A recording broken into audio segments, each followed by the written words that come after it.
This is the plaintiff, Shirley Smith. She says the defendant caused her great stress and anxiety when he brokered the sale of her house and did not disclose certain things to her. She demands to be reimbursed for all of her terrible aggravation and wants the judge to award her the $2,000 for pain and suffering she feels she's entitled to.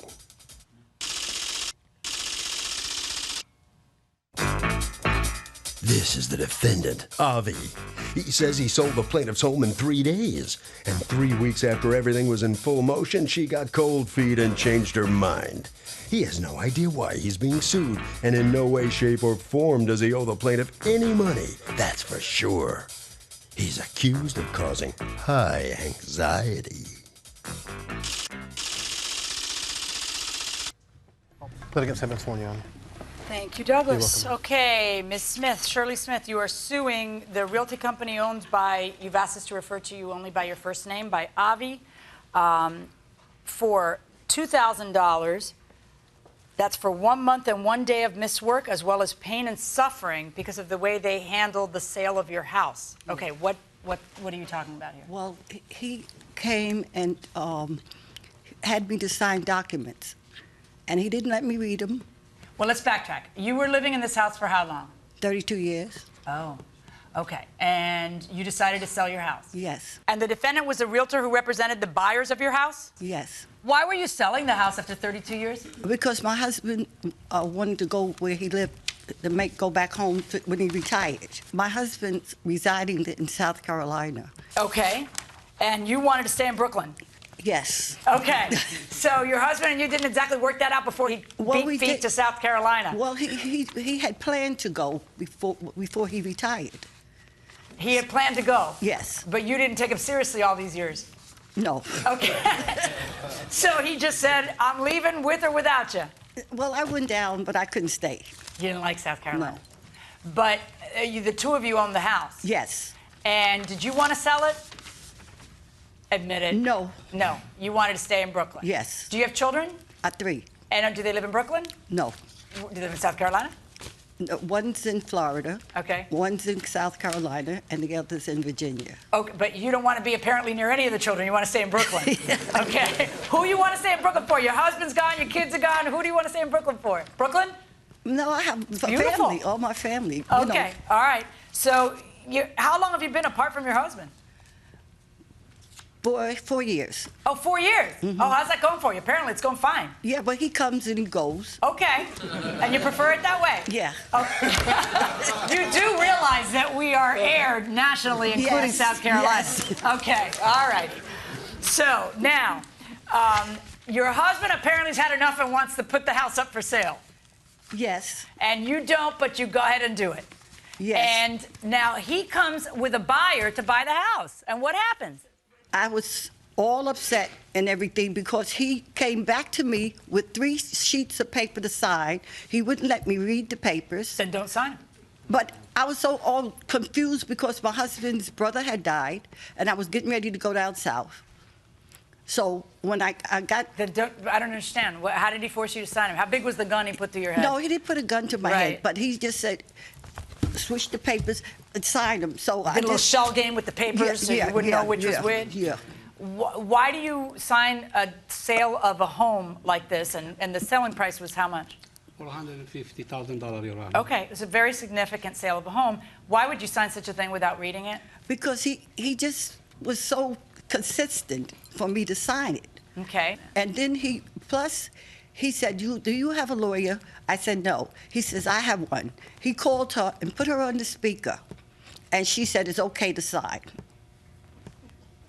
Really? Yes, and she never had contact with me. Okay. Tell me about that. She actually asked for if I do know an attorney. I gave her a telephone number of an attorney, in fact, a business card of the attorney that I recommend her. And you carry the attorney's business cards in your pocket? I had that business card with me. And I gave her that business card, and she asked me to make that call. But that was way later, after she signed the binder, agreed to pay a commission of 6% on that deal. Let me see that. So what happens here? You're telling me how he pressured you into all these documents, and of course that's probably because the documents aren't good for you. She actually sells the house? No. She did. She did. Your Honor, She there signs is a contract for the copy sale of the house. contract, so she signed also a contract, obviously, and everything. So I don't understand. And who were the buyers? Pretty young couple with 2 children. How old are the children? Little? Is a police officer, and the 2 children, I believe, a baby, maybe 2 years old, Okay, and maybe so they're all excited. They think they bought a house. If you don't mind to read the statement. This letter from the couple and their children. Please read it, Roy. Yes. We got the good news. Our offer was accepted. We put $15,000 into escrow, and we were so excited. We thought we'd be moving in by the end of October and moving into our new home by Thanksgiving. Unfortunately, on October 2nd, Mrs. Smith told us she did not want to sell her house anymore. It was a nightmare. Our attorney was notified, and our deposit check was returned to us by her attorney. Thank you for taking the time to read this letter. Okay, so she sells the house. There's a contract, and there's a closing date on the contract. Correct. Right. And then what happens? 3 weeks later, after she signed the contract, she called to say, I'm not selling. Okay. No, if that's not enough, she fired her attorney after the attorney actually do some work, but that, I don't know if I can say that, but that's, she did some work. And then she fires the attorney. By the way, this is the attorney whose business card you had in your pocket, the Yes. one you referred her to. The attorney All that right, so she tells them, I'm not selling. Did you ever I'm call not her, pick up the selling. phone and call her and say, what happened? I did, Your Honor. What'd She she never say? answered my phone calls, and the way how I find out from actually, that she's not selling is actually from the buyer's attorney. Okay, now how come the buyer's attorney and the buyers and everybody didn't pursue her and sue her, you for your commission and them for breaching the contract? Well, I was about to sue as well as the buyers, okay? And we decided, actually, the buyer and we had a talk, and we was about to let it go. Just to let it go for whatever reason. Why? I don't believe in suing people. Good for you. Why can't I get more of you around here? I don't believe in suing people. That's as simple as that. I make my money, okay? Thank God I make my money, and always in an honest way. I don't need to go after people, and make my money in. I mean, but sometimes you may be right, and you may be due money in court. I was very surprised that I got sued. When I got the summons. When you got sued, that sort of changed your opinion about this stuff. Okay, but what are you suing for? I'm suing because he didn't give me the documents that I signed. Why did you sign them without having a document? And then my husband's name was not on the contract.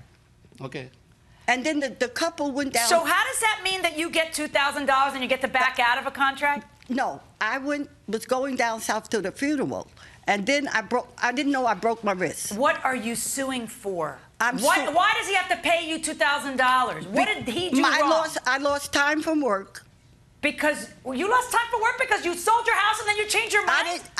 I didn't sell it. He didn't even want to give me a copy of the paper. So I signed the paper. My husband's name is not on it. I got the deeds with both our names. Okay. Why would he come with just my name? Okay. That would explain how you feel like you can back out of the deal. That does not explain how you have the chutzpah to come to court and sue the man for $2,000. What did he do to you that makes him, not only do you get to back out of the deal, so you get to dash their hopes about their lovely Thanksgiving and their new home in Brooklyn, and you get to, wait, you get to take $26,000 out of his pocket because you signed saying he'd get his commission, but not only after you've done all that, you also get to come to court and make him pay you $2,000 for pain and suffering. For what? Because I broke my wrist. Did he break your wrist? Yes, I broke my wrist. He didn't break your wrist? No, I fell. Okay. I had so much on my mind. He keep coming, signing the papers. And when I signed the papers and I walked him to the door, he had the couple outside. Saturday, they brought people there, a plumber, electrician, architect, and another person. I mean, you just pushing me out before give me time. I paid $200 down on a place. I mean, I had to go to the hospital and get me a nervous shot because I was so if I understand you aggravated. correctly, you are suing him because you put your house up for sale, you regretted selling it, you had a lot of anxiety about moving, So you bailed out of the deal, and somehow this is his fault. No, because they kept calling me, telling me, I found a place for you here, I found a place for you here. Because he had the nerve to try to help you relocate. Yeah, but how he going to relocate me, and then they bringing everybody in before they even made an agreement to sign. Because they want to know whether the house is worth the money you're asking. So you know what happened? You've lived there a long time, you don't want to move, and then all of a sudden you see a bunch of people parading through your house, and you want it to stay your house. How does that mean he has to pay? I understand all that. I feel sorry for you, like they did, if it just ended there. The part I am baffled by, mystified by, is that you come to court and you're suing him for pain and suffering because you broke your own wrist and you ended up in the hospital for nerves. Yeah, but why did he come and bring the people there? And I signed the paper. He had them standing on the outside. So why did he bring them in? They was in love in the house. They was going to buy the house. Why didn't he bring them in? Why did he have them standing outside? What do you think is the reason he had him standing outside? What evil reason that merits him paying you $2,000 do you think that he had? And then I know my house costs much more money. That's why. Welcome back to the People's Court. Harvey Levin here. Would you always follow your spouse, even if in retirement you both wanted to move in totally different places? Definitely. You would, no matter what. You would go to the Antarctica with your spouse. I don't know about Antarctica. Oh, so all of a sudden it's geographically desirable. Well, based off the circumstance, you know, if I'm cool with the environment, then I'll probably want to stay put. The question, yeah, if you're not cool with the environment your spouse wants to go to, would you ever say, I'm not going? Well, I think marriage is about compromise. I think you guys should be able to, figure out a place. If you don't want to go to where she's going exactly, you can just pick somewhere maybe that you guys can both. Oh, so you find a place that neither of you like. That's a good compromise. Okay, going inside the courtroom. So you're not a person who had all this sentiment tied into the house that felt like, I can't do it, I just can't move from my roots. That's not what happened. What happened is you decided you made a bad deal, so you figured everybody else could eat it. You should sue. And as for your $2,000, this is honestly, I've been on the bench a long time, lady, a long time. And this is a classic. This is a People's Court classic. You think you really need to interrupt me right now? No. Seriously. All right? Not only do you turn around because you had an ill-thought-out plan, you and your husband didn't really hammer this stuff out well, and you turn around, you sell a house, and then you change your mind, and you figured everybody else can just run for the hills. That's their problem. They can run for the hills, but you're not running for the hills of South Carolina. You're staying put in Brooklyn. Not only do you change your mind, but you have the nerve to attempt to make this a money-making endeavor for you by saying, I signed something, I'm confused and dehydrated, and I don't know, I ended up in the hospital, I broke my wrist. I found out my house was worth a lot more money. Okay. Verdict for the defendant. Good. Right over here. Congratulations, a People's Court classic. What's your reaction to coming out on the losing end that way? I don't mind because the house is worth much more money, and it's not only because that he wanted the house so bad that he wouldn't even let me sign the papers without reading them. He wanted me to sign the papers without reading them. Right. Right. And the wrist, how's the wrist now? It's fine. And then I was working for Bloomberg's commissioner, and I lost that job and had to be replaced. Right. Okay. That's his fault, too? Yes. Yes, that's his fault, too. Really? Yes. All What right. you got to say?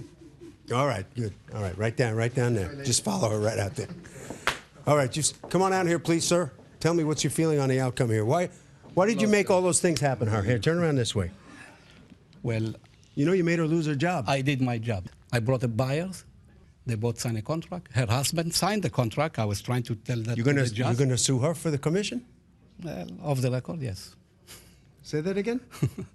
I don't know. Harvey? I should. I got to tell you, she is so lucky. She could have been sued by the seller and the broker. And that will do it for this case. Litigants for the next case on the way into the courtroom right now.